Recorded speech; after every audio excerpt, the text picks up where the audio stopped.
जो भी शिव महापुराण की कथा में आया और जिसने भी दिल से इस कथा को श्रवण करा, दिल से बाबा को प्रार्थना करी, शिव परीक्षा लेते हैं।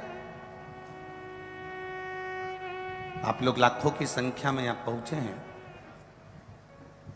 आप में से कई लोग ऐसे होंगे जो तुम्हारी पड़ोसन कभी 2 अगरबत्ती नहीं लगाती होगी, मंदिर नहीं जाती होगी, देवालय शिवालय नहीं जाती होगी, परंतु उसको सारा सुख भगवान ने दिया होगा। आपके मन में ये विचार आता होगा कि हम तो रोज भगवान के मंदिर जाते हैं, हम रोज भगवान से प्रार्थना करते हैं, हम रोज भगवान से विनय करते हैं, हम रोज भगवान से निवेदन करते हैं, हम रोज जल चढ़ाने जाते हैं, हम रोज मंदिर जाते हैं, हम रोज परिक्रमा लगाने जाते हैं, हम रोज भगवान की भक्ति करने जाते हैं। उसके बाद भी हमारी जिंदगी में दुख क्यों आया? और जो कभी मंदिर ना जाए, देवालय ना जाए, शिवालय ना जाए, भगवान की भक्ति में ना जाए, उसके घर में सुख ही सुख है। ये हमारा आज का नहीं है, ये हमारे पूर्व का है। जो हम करके आए हैं वो आज हम भोग रहे हैं। अहंकार में जिंदगी मत जीना। गाड़ी में घूम रहे हो तो ये तुम्हारा पुराना प्रारब्ध है। बंगले में रह रहे हो, ये तुम्हारा प्रारब्ध है पुराना। और खंडेलवाल परिवार से भी निवेदन है, अगर शिव महापुराण की कथा आप यजमान पद अगर आपको मिला है तो ये आपके पूर्वजों का पुराना प्रारब्ध होगा, जो ये कथा का यजमान पद मिला। ये हमारे पूर्व का प्रारब्ध। कोई संस्थाएं इसमें जुड़ी हुई हैं, समितियां इसमें बनी हुई हैं, वो अगर सेवा में लगी हैं तो ये विचार कर लेना कि हमारे पूर्व का प्रारब्ध है। हमारा कुछ नहीं है, ये हमने जो पूर्व में किया था वो आज हमको मिल रहा है।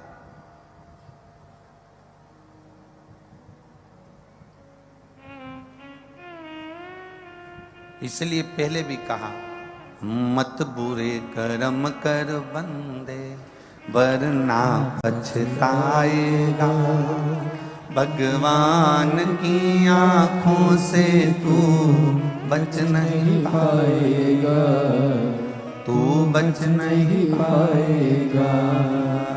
अरे ओ अज्ञानी मत करना दानी, अरे ओ अज्ञानी मत करना। तेरे कर्म का फल भी तू ही पाएगा, जैसा किया तूने तेरे आगे आएगा। मत बुरे कर्म कर बंदे वरना पछताएगा। भगवान की आंखों से तू बच नहीं पाएगा, तू बच नहीं पाएगा। अपने जीवन का कोई अच्छा कर्म करते जाओ, अपने जीवन का कोई श्रेष्ठ कर्म करते जाओ। तुम्हारे मरने के बाद तुम्हारे परिवार के लोगों ने कितने लोगों को खाना खिलाया? तुम्हारी आंख बंद होने के बाद तुम्हारे घर के लोगों ने कितने लोगों को भोजन कराया? उससे मतलब मत रखना। यहां जितने बैठे हैं ना, कई लोग बड़े खुश होते हैं, हमारे ससुर मरे थे तो हमने 500 लोगों का खाना खाया। हमारी सास मरी तो हमने हमारी पूरी समाज का भोजन करा। हमारे दादा ससुर मरे तो हमने इतने लोगों को खाना खिलाया, इतने लोगों को भोजन कराया। इस भ्रांति और भ्रम में मत जियो। आंख बंद होने के बाद तुम कितने लोगों को खाना खिला रहे हो उससे मतलब मत रखना। मतलब रखना कि तुम्हारी आंख जब तक खुली है, तुम जब तक जिंदा हो, तो तुमने किसी गरीब को खाना खिलाया कि ना खिलाया, किसी प्यासे को पानी पिलाया कि ना पिलाया, किसी ऐसे मरीज को जो दवाई के लिए तरस रहा है उसको औषधि चाहिए, और हमारे पास में थोड़ा भी धन अगर अधिक है और उसके पास में नहीं है, तो आपने किसी औषधि का खर्चा उठाया कि नहीं उठाया? किसी विकलांग के जीवन में कोई कष्ट आया तो उसका हाथ पकड़कर आपने उसको चलना सिखाया कि नहीं सिखाया? हमारी शिव महापुराण की कथा में भगवान देवाधिदेव महादेव का चरित्र आता है। शंकर भगवान मृत्यु लोक के देव हैं, शंकर भगवान इस भूलोक के देव हैं, ब्रह्मा ब्रह्म लोक में रहते हैं, भगवान विष्णु बैकुंठ लोक में रहते हैं, पर मृत्यु लोक का अगर कोई देव है तो वो देव अधिदेव महादेव है। शंकर भगवान पशु के भी देवता हैं इसलिए पशुपतिनाथ हैं, पक्षी के भी देवता हैं इसलिए उनका सरंभेश्वर महादेव नाम है। सरंभेश्वर महादेव नाम क्यों पड़ा? गिद्ध रूपी पक्षी का रूप धरकर नरसिंह भगवान को उठाकर उत्तराखंड की अलकनंदा में डाला था, इसलिए उनका नाम सरंभेश्वर है। पशुओं के देवता हैं तो वो पशुपतिनाथ बने, पक्षियों के देवता हैं इसलिए सरंभेश्वर नाथ बने, मनुष्यों के देवता हैं इसलिए देवाधिदेव महादेव बने, शिव बने, और देवताओं के भी देवता हैं इसलिए शिव तत्व को प्राप्त किया। असुरों के भी देवता हैं, जलचर थलचर वायुचर जितने जितने जीव हैं संसार में सबका देव एक, वो है देव अधिदेव महादेव। नेत्र बंद होने के बाद तुमने कितने लोगों को भोजन कराया वो मायना नहीं रखता, तुम्हारे मरने के बाद कितने लोगों ने खाना खाया वो मायना नहीं रखता। मायना ये रखता है कि तुम्हारे नेत्र खुले हैं, तुम जिंदा हो, तब तक तुमने कौन सा परमार्थ का कार्य करा, तुमने कौन सा अच्छा कार्य करा, मूल वह है।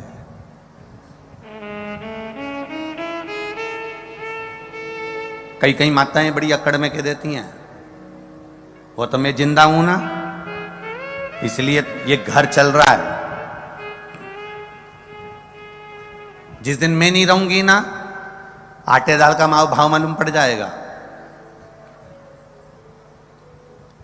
जिंदा हो तब लोग दाल रोटी चावल खा रहे हैं, ये अंदाजे में मत रहना कि तुम जिंदा हो तो घर चल रहा है। एक बार मर के भी देख लो, उसमें क्या टेंशन है। जैसे ही मरोगे ना तुम कह रही हो कि भूखे मर जाओगे, पर जिसके यहां कोई मरता भी है ना तो 12वें और 13वें में सबसे पहले शक्कर की बोरी आके नुक्ती और गुलाब जामुन की तैयारी होती है। कौन सा फर्क पड़ गया किसी को तुम्हारे मरने से? इस अकड़ में मत जीना कि मैं जिंदा हूं तो घर चल रहा है, मैं करा रहा हूं तो हो रही है, मैं कहूंगा तब होगा। तुम्हारे करने से कुछ नहीं होता। ध्यान रखना, तुम जिंदा हो तो भी रोटी मिल रही है और तुम मर जाओगे तो भी रोटी मिलेगी। पक्षी हो, पशु हो, जलचर हो, थलचर हो, जमीन पर रहने वाले जीव हो, चाहे आसमान में उड़ने वाला जीव हो, सबका पेट भरने वाला मेरा देवाधिदेव महादेव है, इसलिए उसका नाम विश्वनाथ है। मतलब विश्व को अनाथ नहीं देख सकता इसलिए उसका नाम नाथ है। वो सबका पेट भरता है। बोल बम का नारा है, इतना धीमा बोलोगे तो हो गया कल्याण तुम्हारा है। बोल बम का नारा है। अब सही बोले, हमें तो लगता था कि अलवर के लोग अच्छा बोलते हैं, पर अब मालूम पड़ा ठीक बोलते हैं। उसकी भक्ति करो। मैं मर जाऊंगी तो क्या होगा? कुछ नहीं होगा। तेरा तेरा दिन याद करें, क्यों रे नर सुमिरन क्यों नहीं करे। तुझे कितने दिन याद रखेंगे तेरे घर वाले तेरे मरने के बाद? तेरा तेरा दिन, अरे बोलो तो तुम, तेरा तेरा दिन क्यों रे नर सुमिरन क्यों नहीं करे। तुझे केवल तेरा दिन याद करेंगे। पहला दिन तो तू निपटा इसलिए, तीसरे दिन मट्टी समेटी इसलिए, बाकी के दिन बैठकर उन्होंने पत्रिका लिखी किसको बुलाना किसको नहीं बुलाना। और देखो लोग बैठने भी, कितनी विचित्र जिंदगी हो गई लोगों की। बैठने कब जाते हैं? जब कोई, अरे बोलो जम के, मर जाता। मतलब आज के व्यक्ति को बैठने की भी फुर्सत नहीं है कि जीते जी बैठिया। बैठने भी जब गया जब वो निपट गया।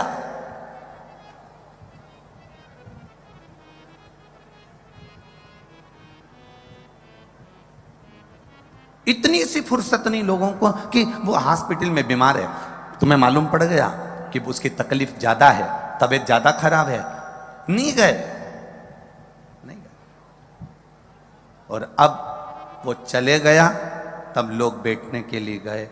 घर की बहुएं भी आंख में से आंसू ढा रही हैं, रो रो के बोल रही हैं, रात्रि को तो अच्छे ही थे, खूब बढ़िया थे, 3-4 मक्का की रोटी खाई थी, गुड़ और कड़ी भी खूब खाए थे, पर सुबेरे मालूम नहीं पड़ा कब चलेगा। बताओ।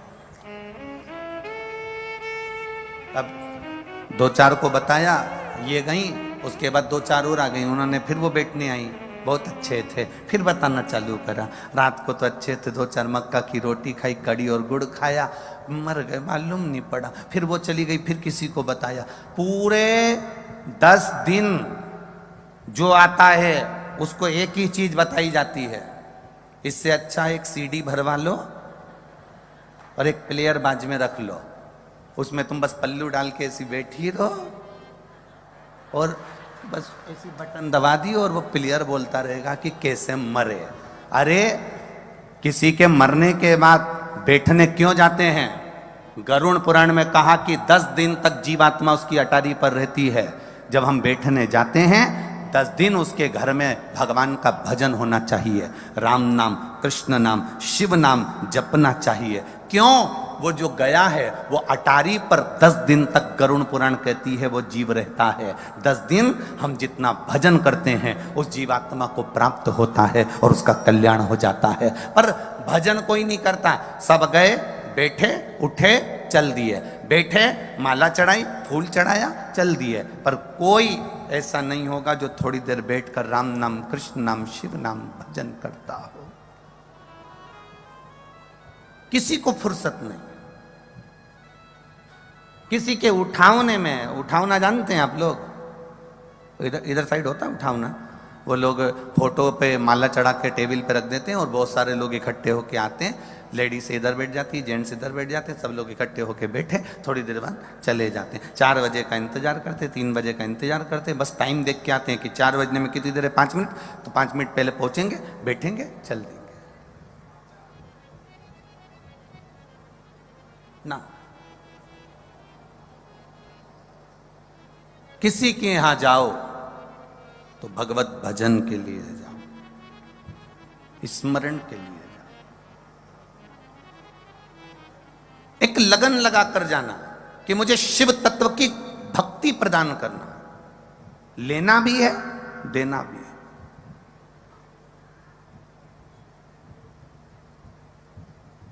और जब शिव तत्व की भक्ति हम प्राप्त करेंगे तो हम किसी को दे सकेंगे।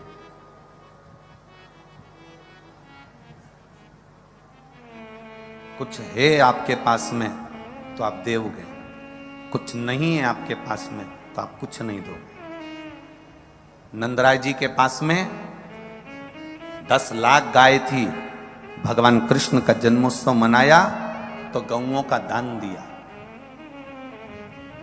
राजा जनक जी के पास में माणिक रतन थे, बेटी सीता जी का जन्मोत्सव मनाया तो माणिक रतन दिए। दशरथ जी के घर में जो था, राम जी के जन्मोत्सव पर उन्होंने वो लुटाया। हमारा निवेदन केवल आपसे है कि आप अपनी जिंदगी में आपके पास जो हो आप वो लुटाओ ना।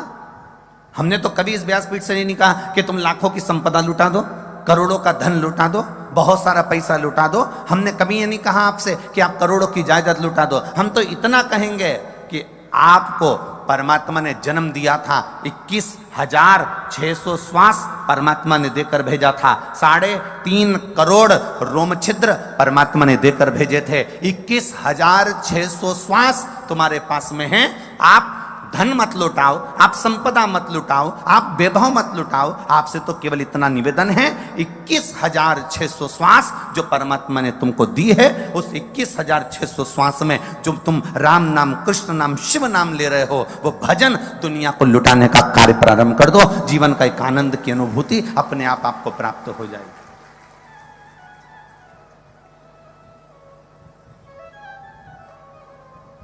जो बहुत बहुत बड़े करोड़पति हुए, जो बहुत बहुत बड़े संपदापति हुए, उनकी मूर्ति आज तक किसी चौराहे पर नहीं लगी।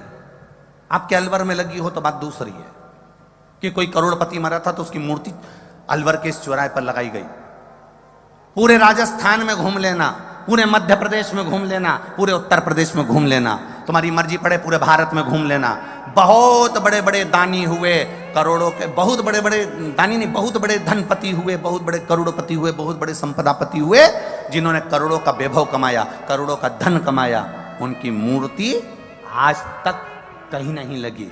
पर जिसने धन कमाया और उस धन को सदुपयोग में लगाया, उसकी मूर्ति आज भी चौराहों पर लगाई जाती है कि इसने अपने धन का सदुपयोग करा था, इसने इस धन से किसी गरीब को पढ़ाया था, इसने इस धन से किसी निर्धन को सुखी करा था, इसने धन से किसी कुंवारी कन्या का विवाह करवाया था, इसने धन से किसी के मेडिकल में उसको सहायता प्रदान करी थी, इसने अपने धन से किसी की शिक्षा में सहयोग प्रदान करा था। उसकी मूर्ति आज भी लगाई जाती है। भजन करने वाले की मूर्ति रामकृष्ण परमहंस जी हो, तुकाराम जी हो, मीराबाई हो, कर्माबाई हो, नरसिंह मेहता हो, नामदेव हो, तुकाराम हो, इनकी मूर्ति आज भी चौराहों पर लगाई जाती है, क्योंकि इनके पास धन भले नहीं था पर इन्हें भजन इतना लुटाया, भजन कीर्तन इतना लुटाया कि आज तक अभी राजा भर्तरी की नगरी में आप लोग बैठे हो,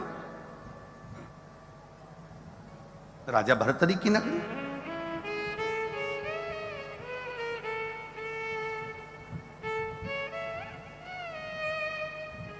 जिनको अपनों ने चोट दे दी और वो संत साधु बनकर, सन्यासी बनकर तप साधना में लीन हो गए। अगर केवल राजा भर्तरी केवल राजा होते ना तो क्या ये अलवर वाले उनका नाम लेते? अरे बोलो तो रे जम के, कौन लेता? राजा का नाम कब तक लिया जाता? जब तक वो जिंदा है। राजा गया, दूसरा राजा आया, उसका नाम लेंगे, फिर वो चले जाएगा, उसका नाम लेंगे। राजा भर्तरी का नाम तो लोग राजा अगर रहता तो केवल नाम लेते और भूल जाते, पर राजा भर्तरी का नाम आज तक लिया जाता है। उसका कारण केवल एक है, राजा भर्तरी की तप साधना, भजन कीर्तन, सत्संग, संकीर्तन और असली गुरु की शरणागति और अच्छे कार्य राजा भर्तरी ने करे अपने जीवन में, तो आज तक लोगों ने उसको पूछा है। आप कोई अच्छा काम करके जाइए, मिला है ना मनुष्य का शरीर, बड़ा कीमती शरीर मिला है, डायमंड, कोहिनूर हीरे जैसा, कोहिनूर हीरे जैसा शरीर मिला है आपको, उस शरीर का सदुपयोग कर कर जाइए।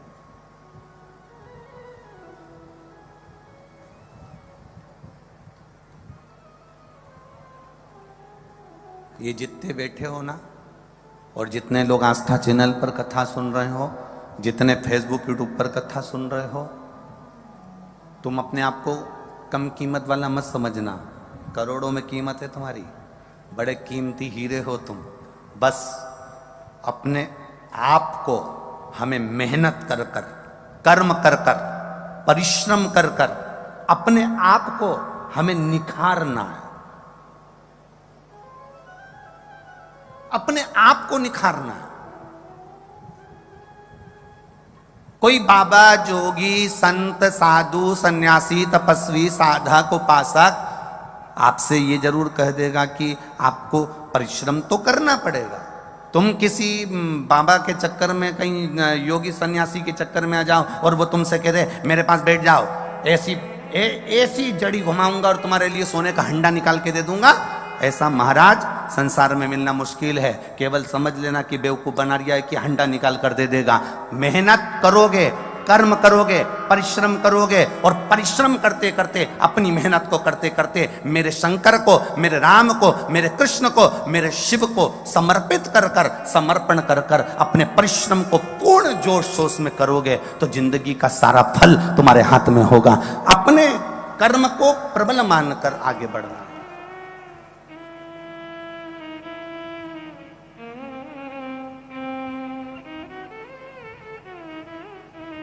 एक पत्र आया है, देखिए।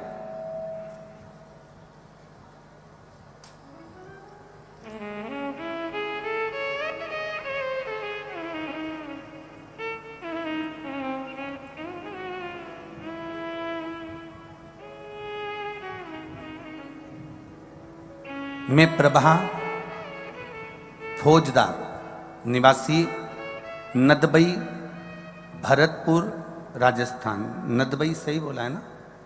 नदबई है कि और कुछ है? नदबई है, हाँ ठीक है। मैं प्रभा फौजदार निवासी नदबई भरतपुर राजस्थान से हूँ। कहीं बैठी हो तो हाथ हिला सकती हैं। हाथ इस तरह से हिलाना जैसे आप ही हैं। हाँ जी, दोनों हाथे से हिला दो एक बार। वापिस हिला दीजिए एक बार हाथ। मैं प्रभा फौजदार निवासी नदबई भरतपुर राजस्थान से हूँ। मैं गुरुजी भोले बाबा का क्या बखान करूं। शिव महापुराण की कथा मैंने अपनी पड़ोसन के कहने पर सुनना चालू करी। मेरे बेटा जो कि पढ़ने में तो होशियार है पर उसकी सरकारी नौकरी नहीं लग रही थी। गुरुदेव, मेरा बेटा हताश होकर घर में बैठ गया। मुझसे कहता है माँ अब नौकरी की तैयारी नहीं करूंगा क्योंकि लगती ही नहीं सरकारी नौकरी। मैंने मेरे बेटे से कहा, वो सियोर वाला महाराज कहता है इतनी मेहनत करो, इतनी मेहनत करो, इतना परिश्रम करो, इतना कर्म करो कि परमात्मा तुम्हारा साथ देगा। और उसके साथ में शंकर भगवान को एक लोटा जल चढ़ा, एक बेलपत्र शहद लगाकर शिव को समर्पित कर कर जाना। अपनी मेहनत के साथ में विश्वास भी पूर्ण करना। खूब पढ़ाई कर, खूब मेहनत कर और उसके साथ में शंकर पर भरोसा पूरा कर। माँ सब भरोसा कर कर देख लिया, मैं नहीं निकलता। मैंने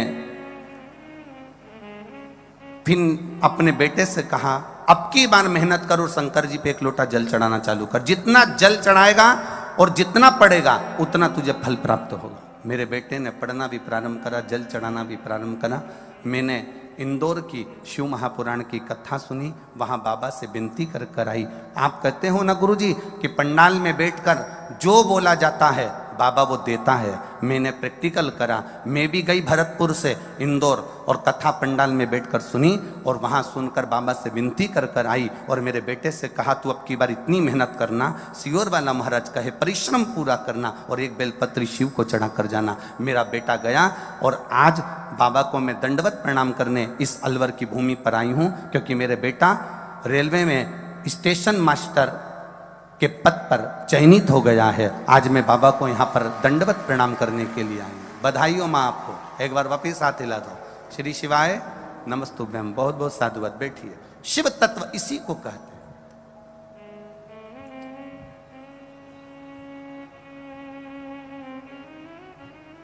एक नोएडा से कोई पैदल चल के आई है।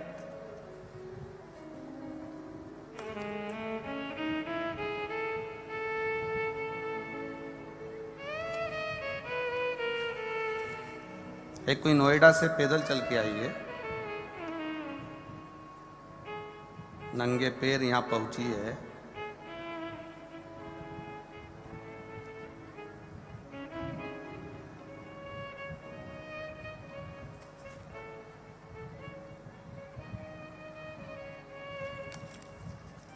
इसमें नाम उसका, कहीं बैठी हो तो हाथ हिला देना। नोएडा से पैदल आई हैं जिनके बेटे का जॉब लगा है इंडियन नेवी में, जिसके बेटे का सिलेक्शन हुआ है।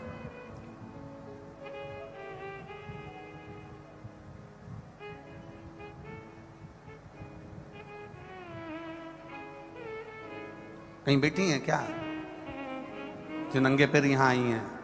इंडियन नेवी में जिसके बेटे का जॉब लगा है, ये पत्र जिसने भेजा है उसका नाम इसमें लिखा हुआ नहीं आ रहा है, इसलिए। शिव कृपा का क्या वर्णन किया जाए गुरुदेव। खाली ना जाता कोई। अगर बैठी हो तो हाथ हिला सकती हैं। आप ही हैं? हाँ, एक बार हाथ हिला दो माँ। बहुत बहुत बधाई। आपके बेटे का जो इंडियन नेवी में हुआ है उसके लिए साधुवाद है आपको। बहुत बहुत आपने पत्र लिखा। गुरुदेव, शिव महापुराण का क्या वर्णन करें। दिल्ली में नोएडा में कथा हुई, तब आपसे बाबा से विनती कर कर गई थी कि जिस पंडाल में भी जाऊंगी आपके नंगे पैर जाऊंगी और मेरे बेटे का बस जॉब लग जाए, सरकारी नौकरी लग जाए। मेरे बेटे से मैंने खूब मेहनत करने का बोला और कहा डट के मेहनत कर, अब की बार बाबा पर भरोसा रख। पशुपतिनाथ का व्रत किया और बाबा की कृपा से मेरे बेटे का इंडियन नेवी में सिलेक्शन हो गया। इसलिए मैं बाबा के धाम में यहाँ चलकर आई हूं बाबा को प्रणाम करने। बैठिए माँ, बहुत बहुत बधाई आपको। खाली ना जाता कोई, आप भी बोलिए, दर से तुम्हारे मैं भी खड़ा हूँ, नंदी बाहें पसारे अपने हृदय से लगा लो, लगा लो।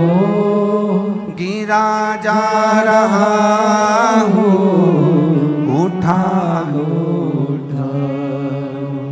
भोले अपने दर से अब तो न टालो। गिरी जा रही हूँ, उठा लो।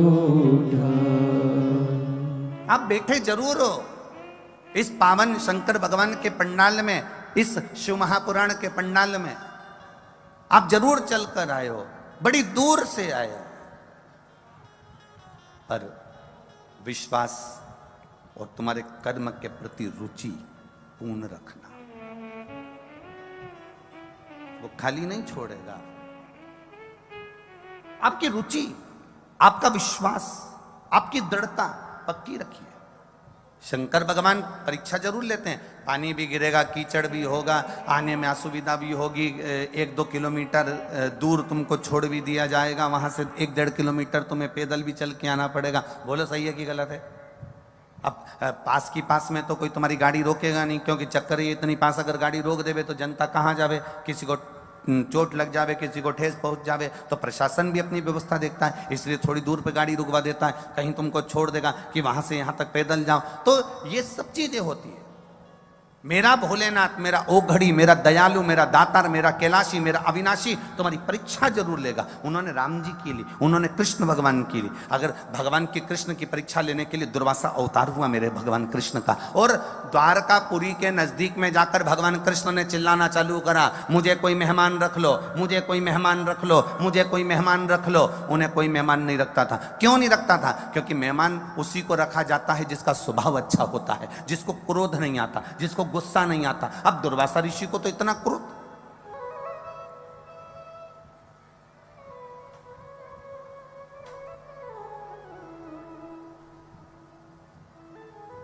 दुर्वासा बाबा को कितना क्रोध, जरा सी गलती हो जाए तो गुस्सा हो जाए। तुम भी अपने घर में शादी में उन्हीं मेहमानों को बुलाना पसंद करते हो जो अच्छे से रहे। जो फूफा जी ज्यादा मुंह फुलाते हैं ना, उनको फिर लोग पंजेरी खा के फू और फा कर देते हैं।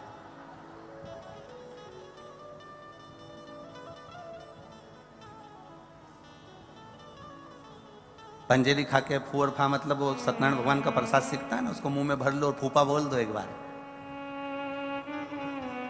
पहले तो बोलोगे फू और फिर फा, पंजेरी गई मुख में। जो अपने स्वभाव को नहीं सुधार पाता उसको लोग प्रेम नहीं करते, उसको लोग स्नेह नहीं करते, उससे लोग जुड़ नहीं पाते।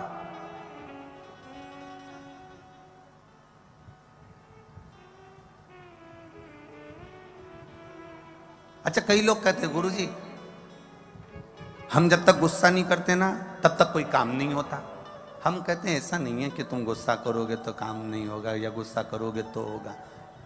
प्रेम से भी सब कुछ हो सकता है, सब कुछ। ऐसा नहीं है कि प्रेम बिना नहीं होगा। नहीं नहीं गुरुजी, प्रेम से आज के जमाने में कुछ नहीं होता।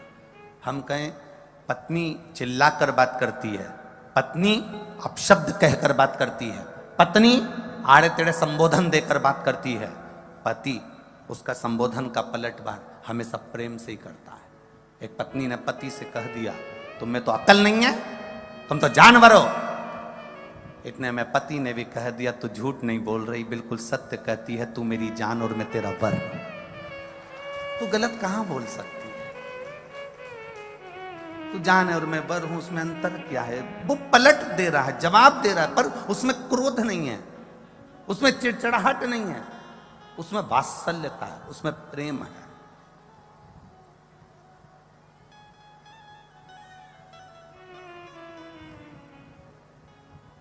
महाराज, भगवान शिव का एक अवतार दुर्वासा अवतार, पहुंच गए द्वारकापुरी में।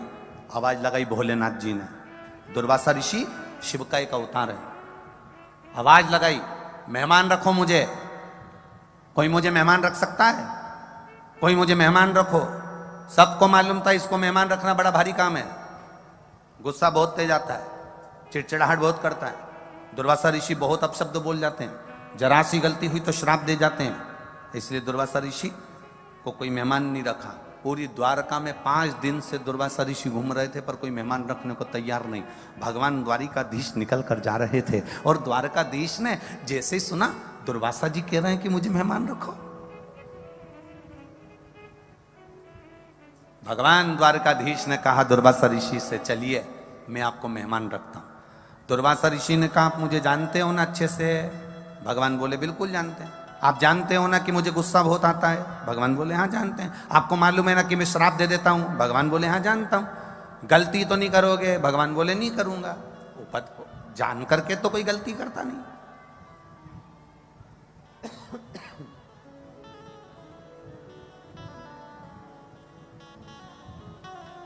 चलिए चलो, भगवान दुर्वासा ऋषि को लिया है। शंकर का अवतार है दुर्वासा ऋषि, शिव जी लिया है। भगवान कृष्ण लेकर आ गए। रुक्मणी जी ने पूछा, कौन आया है मेहमान? दुर्वासा ऋषि आए हैं, इनकी कोई कमी नहीं रहना चाहिए। बिल्कुल आप चिंता मत करो, कोई कमी नहीं छोड़ूंगी। दुर्वासा ऋषि के लिए द्वारकापुरी में सुंदर कुटिया बनाई। कुटिया में दुर्वासा ऋषि रहे। 56 भोग रोज तैयार हुआ दुर्वासा ऋषि के लिए। प्रतिदिन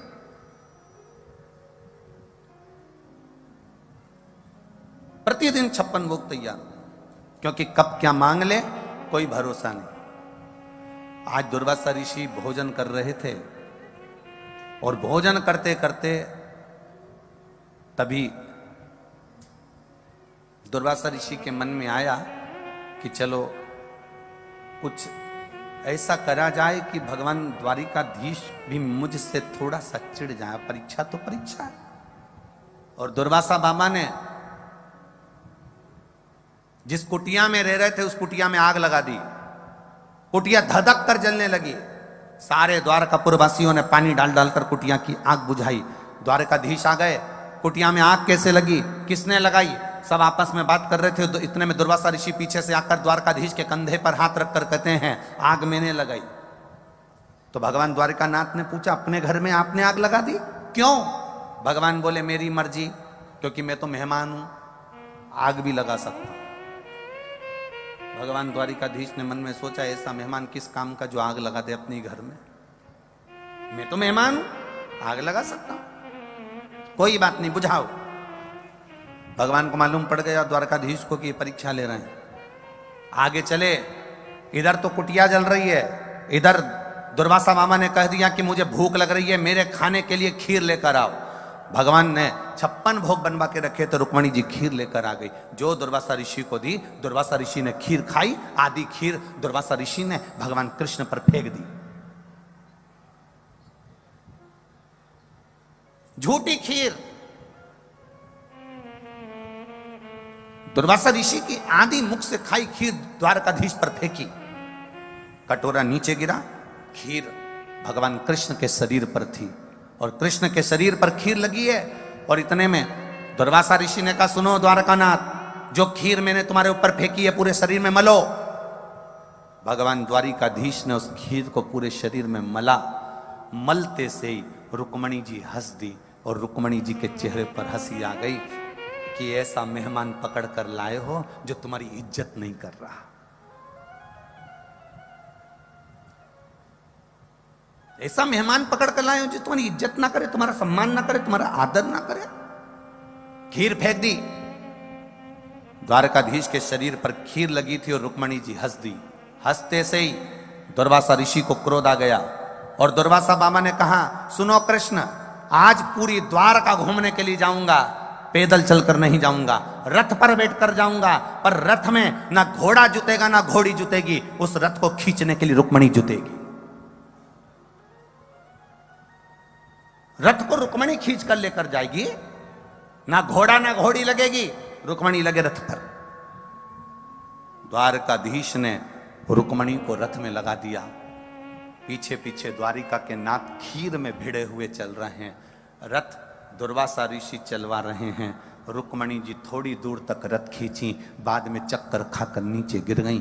गिरते से ही तभी दुर्वासा ऋषि ने उन पर जल का छींटा दिया और जल का छींटा देकर कहा, सुनो द्वारकानाथ, द्वारकाधीश, इस रुक्मणी ने मेरी हंसी उड़ाई है, मुझे द्वारका का पूरा दर्शन नहीं कराया, इसलिए तुम्हें द्वारकाधीश अपने महल से, अपने नगर से इस रुक्मणी का त्याग करना पड़ेगा। आज भी द्वारकापुरी में द्वारकाधीश के मंदिर से रुक्मणी का मंदिर कोसों दूर है, क्योंकि दुर्वासा ऋषि भगवान शंकर ने भगवान कृष्ण से कहकर रुक्मणी का त्याग करवा दिया था। तब भगवान दुर्वासा ऋषि ने कहा, हे कृष्ण, मैंने तुम्हारे शरीर पर खीर दी थी, वो खीर तुमने पूरे शरीर पर नहीं लगाई। भगवान कृष्ण कहते हैं, द्वारकानाथ कहते हैं, दुर्वासा जी, मैं जानता हूं आप शिव हो, आप शंकर के अवतार हो, मैं जानता हूं। तो भगवान दुर्वासा ऋषि ने कहा, मैंने तुझे खीर दी थी, प्रसाद दिया था, तूने पूरे शरीर में नहीं लगाया। इतने में दुर्वासा ऋषि के शब्द सुनकर द्वारिकानाथ कहते हैं, प्रभु पूरे शरीर में लगाया। भगवान दुर्वासा जी ने कहा, पूरे शरीर में लगाया पर पांव के तलवे में नहीं लगाया। भगवान कृष्ण कहते हैं, संत और गुरु की खाई प्रसादी होती है, प्रसाद को पांव के तलवे में कैसे लेता, इसलिए मैंने खीर को पांव के तलवे में नहीं लगाया। मेरे दुर्वासा बाबा शंकर के अवतार, शिव के अवतार दुर्वासा ऋषि कहते हैं, सुनो द्वारकानाथ, तुमने खीर पूरे शरीर में लगाई पर पांव के तलवे में नहीं लगाई, इसलिए तुम्हारे प्राण छूटेंगे तो पांव के तलवे से छूटेंगे। इसलिए शंकर कवच देते हैं, शिव कवच प्रदान करते हैं। पांव के तलवे में वो खीर नहीं लग पाई थी, इसलिए जरा नाम के व्याघ्र ने जो बाण छोड़ा था वो कहां लगा था, द्वारकाधीश के पांव के तलवे में लगा। जम के बोलो जरा, कहां लगा, पांव के तलवे में। कई लोग कहते हैं, गुरुजी आप कहते हो कि शंकर भगवान पे चढ़ा हुआ जल पीना चाहिए, आप कहते हो कि शिव जी पे चढ़ी हुई बेलपत्र खाना चाहिए, औषधि होती है। कई लोग मना भी करते हैं कि जल नहीं पीना चाहिए, कई लोग कहते हैं कि बेलपत्र नहीं खाना चाहिए, कई लोग इसका विरोध भी करते हैं। तो ये तो दुनिया है। यहां तो शिव महापुराण की कथा क्या, श्रीमद् भागवत तक कह रही है कि शंकर भगवान के अवतार दुर्वासा ऋषि ने द्वारिकाधीश पर खीर फेंकी, पूरे शरीर पर मलने को कहा, पांव के तलवे में मात्र खीर नहीं गई थी, इसलिए भगवान द्वारकाधीश को बाण पांव के तलवे में लगा। जरा विचार करना, शंकर के अवतार दुर्वासा ऋषि की झूठी खीर पूरे शरीर की रक्षा कर सकती है द्वारकाधीश के, तो शंकर भगवान पे चढ़ा हुआ जल हमारे शरीर में पहुंचने के बाद हमारी कजन कितने रोगों से रक्षा कर सकता है।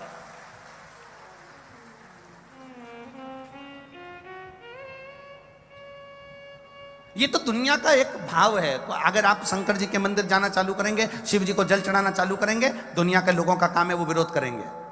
आप कोई अच्छा काम करने का प्रण बनाएंगे, ये दुनिया की रीति है, वो विरोध करेगा।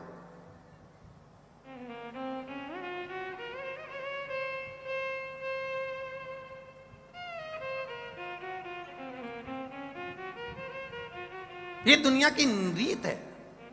आप अच्छा करते चलो, आग लगे बस्ती में, बोलो बोलो जम के जरा, अपन रहे हो मस्ती में, क्या किसको रोइए सोइए, सारी समस्या का हल। पर सावन में एक लोटा नहीं, जम के बोलो जरा, 2 लोटा जल, सावन सावन में 2 लोटा।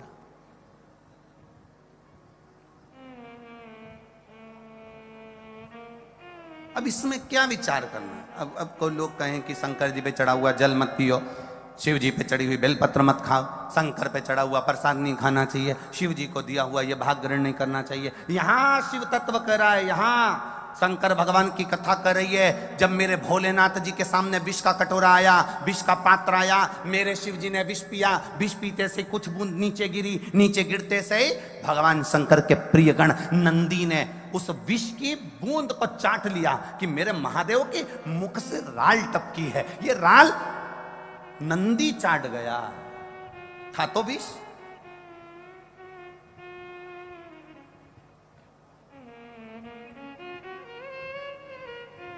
उस विष की बूंद को नंदी चाट गया। शिव जी के मुख से टपका हुआ राल, विष की राल, नंदी चाट गया। शंकर भगवान ने देखा कि मेरा नंदी मेरे मुख की राल को चाट गया, कहीं इसके प्राण न चले जाएं। शंकर भगवान ने नंदी को अपने पास बुलाया और नंदी के गले को शिव जी ने हाथ फेरना प्रारंभ किया। आज भी गाय, बछड़े, नंदी, बेल, जब आप हाथ फेरना प्रारंभ करते हो उसके गले में, तो बेल अपने मुख को ऊपर करता है कि नहीं करता? अरे बोलो, जम के बोलो जरा। किसी ने देखा है? आप गाय के गले पर हाथ फेरो, गाय मुख ऊपर करेगी। बछड़े के मुख पर हाथ फेरो, बछड़ा मुख ऊपर करेगा। बेल के मुख पर हाथ फेरो, बेल मुख ऊपर करेगा। नंदी के मुख पर हाथ फेरो, नंदी मुख ऊपर करेगा। क्यों करता है? क्योंकि उसको लगता है कि वो हाथ आप नहीं फेर रहे हो, मेरा महादेव मेरे गले का स्पर्श कर रहा है और मेरे जहर को कम कर रहा है। वो उसको महसूस होता है, उसको अनुभव होता है।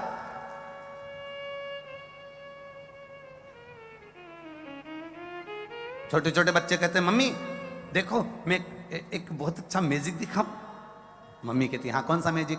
मैं इस गाय को जब ऐसा करूंगा तो गाय मुंह पर करेगी। ये मैजिक नहीं है, ये उसको एहसास हो रहा है, ये उसको महसूस हो रहा है कि मेरा शंभु, मेरा त्रिकालदर्शी, मेरा कैलाशी, मेरा अविनाशी, मेरा शिव, मेरा ओघड़दानी, मेरा शंकर मेरे गले का स्पर्श कर रहा है। मेरा शंभु मेरे गले का स्पर्श कर रहा है।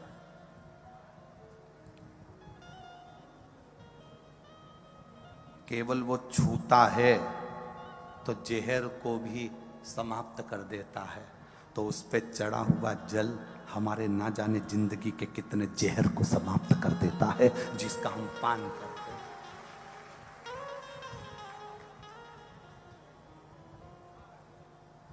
ब्रह्म लोगों को, जितना लोगों ने भगवत भजन करना प्रारंभ करा, उतना उतना लोगों ने इस भगवत भजन का भी विरोध किया है।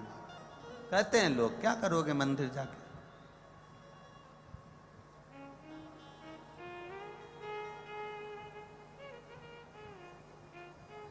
क्यों मंदिर जानने का क्या? लोग कहते हैं कि गुरुजी आप जब कथा का क्रम होता है तो लोग हो सकता है कि राजनीति के चलते कथा कराते हैं, कि उनको कोई राज सत्ता चाहिए होगी तो कथा करा रहा है। ये खंडेलवाल जी से पूछ लो, इन्हें कोई राज सत्ता तो ना चाहिए। कोई सत्ता के नशे में कथा नहीं कराता, राज सत्ता के लिए कथा नहीं की जाती, वैभव कुर्सी की प्राप्ति के लिए कथा नहीं करी जाती। कथा केवल 5 वर्ष के राज्य शासन के लिए नहीं करी जाती।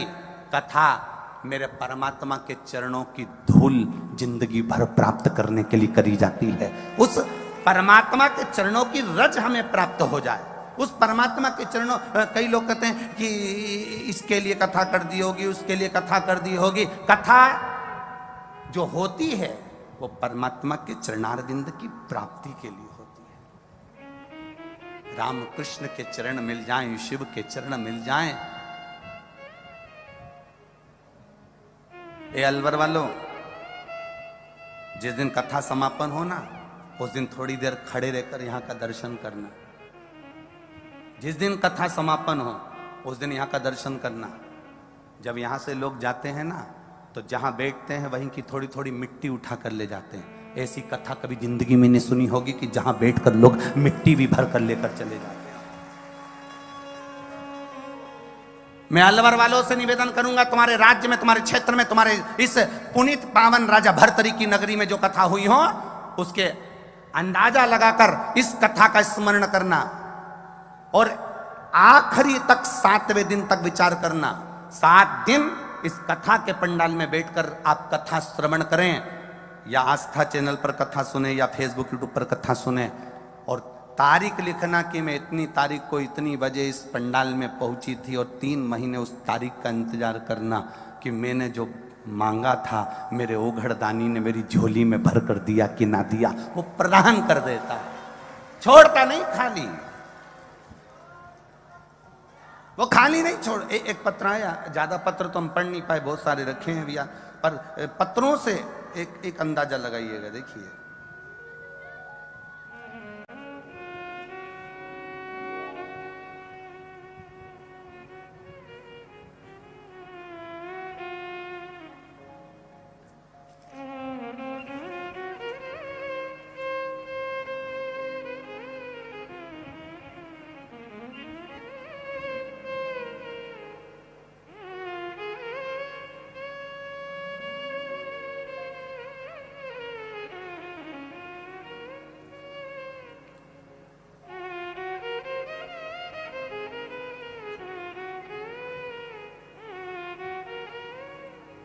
माधुरी चौधरी, जिला भरतपुर, राजस्थान, गांव अरोदा, अरोदा ही है, हाँ, गांव अरोदा। मोबाइल नंबर ये है। जिस पत्र को हम पढ़ते हैं उस पत्र को आप लोग एलईडीओं के माध्यम से, आस्था चैनल के माध्यम से, फेसबुक यूट्यूब के माध्यम से भी पढ़ा करो। शिष्य माधुरी चौधरी, जिला भरतपुर, राजस्थान, अरोदा। मोबाइल नंबर ये है।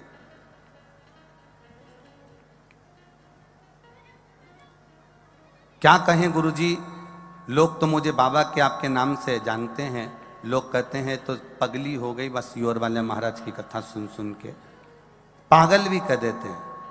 पर शंभू ने हाथ थाम लिया गुरुदेव। 1 साल से पूरा परिवार, बच्चे भी मंदिर जाने लगे हैं। सोचा नहीं था जो बाबा ने दिया है गुरुदेव। बहुत है लिखने को, पर इतना ही लिख रहे हैं कि मेरे पापा को कैंसर हो गया था, जो 3rd स्टेज का था। डॉक्टर ने मना कर दिया था। कहीं बैठी हैं, भरतपुर से आई हुई माधुरी चौधरी, कहीं बैठी हो तो हाथ हिला सकती हैं। कहाँ पर बैठी? हाँ ठीक है माधुरी जी, ऐसे हाथ हिला दो एक बार, वापिस हिला दो एक बार। हाँ एक बार वापिस हाथ हिलाओ, ठीक है। हर हर महादेव। पापा को कैंसर हो गया, 3rd स्टेज का कैंसर। डॉक्टरों ने कहा अवस्था देखकर इनके ऑपरेशन की उम्मीद नहीं, पर बचने की भी उम्मीद नहीं। पर बाबा, 1 लोटा जल और शंकर पर चढ़ाई गई 1 बेलपत्र का मैं क्या वर्णन करूं। पशुपति नाथ का व्रत नहीं है, मेरे देव अधिदेव महादेव उस व्रत के माध्यम से अपने मन की बात सुनते हैं। गुरुदेव, आज मेरे पापा पूर्ण तरह से ठीक हैं, इसलिए मैं भरतपुर से यहाँ प्रणाम करने के लिए आई हूँ। उनका कैंसर समाप्त हुआ है। मैं शिव को नमन करती हूँ। ये शिव तत्व है, ये घड़ी है, ये शंकर। बैठिए बहन। हर हर शिव तत्व इसी को कहते हैं। 1 बेलपत्र और 1 लोटा जल। आप सुनो, ये हम जरूर ये जरूर कह सकते हैं, हम जजमान परिवार से भी जरूर कहेंगे कि बहुत लोग बाहर खड़े हुए हैं। प्रयास करना कि इन लोगों के बैठने की व्यवस्था भी कल, भले पंडाल नहीं लगे, कम से कम बिछात की व्यवस्था सबको मिल सके। क्योंकि जितने अंदर हैं तीनों पंडाल में, उससे 1.5 बाहर भी खड़े हुए हैं चारों तरफ। तो इसका स्मरण थोड़ा सा रखें। ये सब लोग जो बाहर खड़े हैं, इनको बैठने की व्यवस्था सुचारू हो सके। तो हमारा निवेदन केवल इतना, आप आए हो, आपकी चित्तवृत्ति जमी है, आपका मन इस शिव तत्व की ओर रमा हुआ है, आपका मन भगवत भजन की ओर रमा हुआ है। आप उस भक्ति को अपने भीतर उतारिए, आप उस भक्ति को अपने अंदर उतारने का प्रयास करिए, तब शिव शिव है। और महाराज, काहे की माला बनी कौन नाम जपना,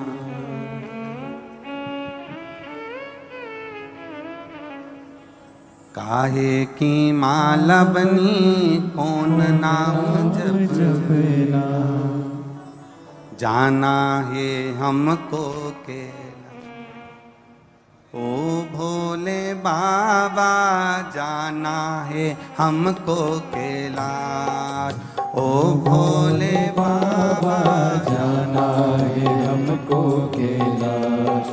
हमको कैलाश भोले हमको कैलाश, हमको कैलाश भोले हमको कैलाश। ओ हमको कैलाश भोले हमको कैलाश, हमको कैलाश भोले हमको कैलाश। ओ जाना है हमको कैलाश। ओ भोले बाबा जाना है हमको कैलाश। ओ भोले बाबा जाना है हमको कैलाश। ओ भोले बाबा जाना है हमको कैलाश।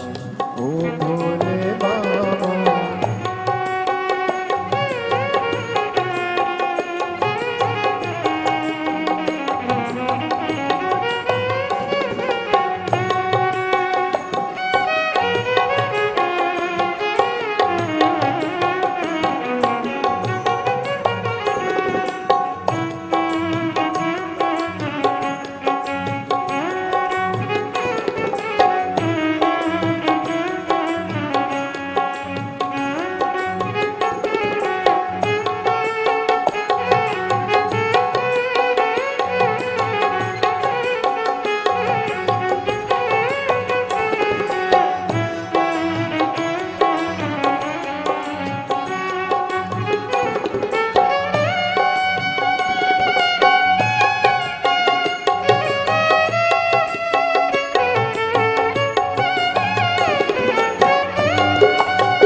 काहे की माला बनी कौन नाम जपना, काहे की माला बनी कौन नाम जपना, ओ काहे की माला बनी कौन नाम जपना, काहे की माला बनी कौन नाम जपना, अरे कौन लगा देगा पार, ओ भोले बाबा कौन लगा देगा पार, ओ भोले बाबा जाना है हमको कैलाश, ओ भोले बाबा जाना है हमको कैलाश, ओ भोले बाबा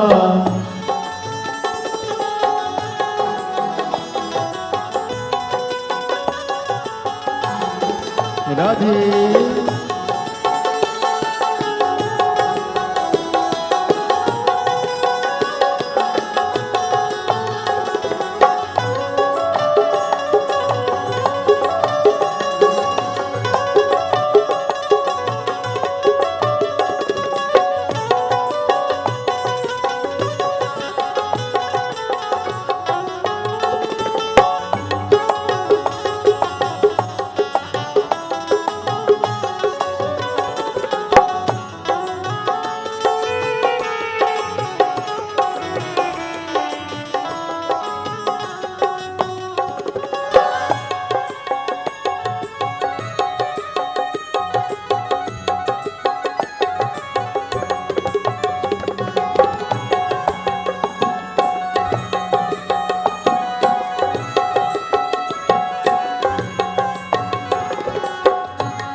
भोले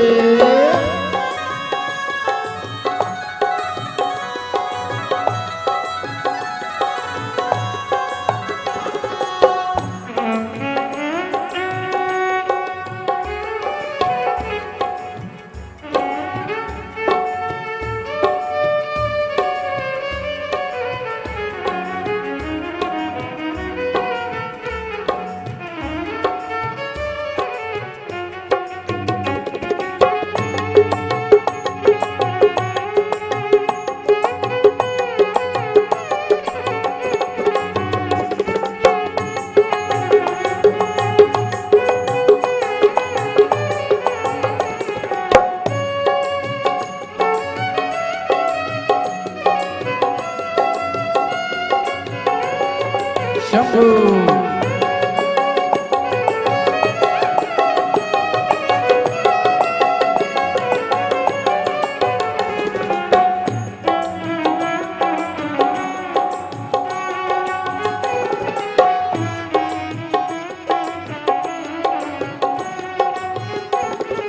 चंदन की माला बनी राम नाम जपना, चंदन की माला बनी राम नाम जपना, ओ चंदन की माला बनी राम नाम जपना, चंदन की माला बनी राम नाम जपना। अरे भोले लगा देंगे पार, ओ भोले बाबा भोले लगा देंगे पार, ओ भोले बाबा। ओ जाना है हमको कैलाश, ओ भोले बाबा जाना है हमको कैलाश, ओ हमको कैलाश भोले हमको कैलाश, हमको कैलाश भोले हमको ओ कैलाश, हमको कैलाश भोले हमको कैलाश, हमको कैलाश भोले हमको कैलाश। अरे जाना है हमको कैलाश,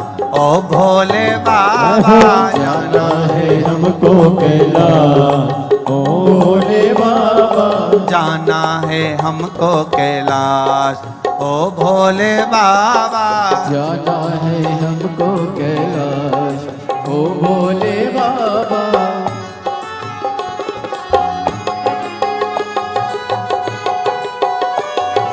जय हो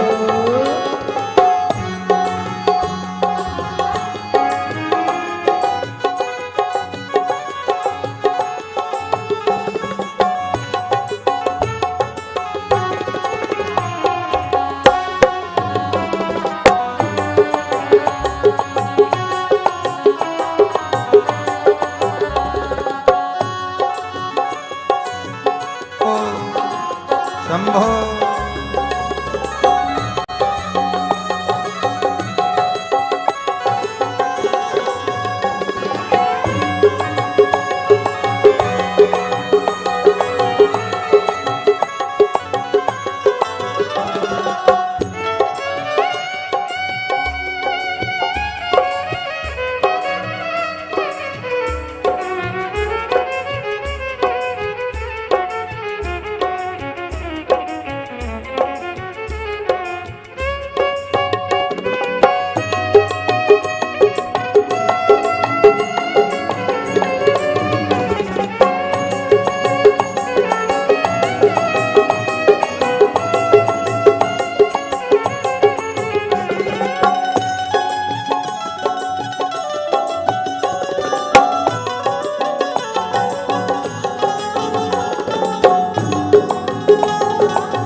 काहे की नैया बनी कौन पतवार है, काहे की नैया बनी कौन पतवार क्या ओ काहे की नैया बनी कौन पतवार है। काहे की नैया बनी कौन पतवार है। अरे कौन लगा देगा पार ओ भोले बाबा कौन लगा देगा पार ओ भोले बाबा। ओ जाना है हमको कैलाश ओ भोले बाबा जाना है हमको कैलाश ओ भोले बाबा। जय हो।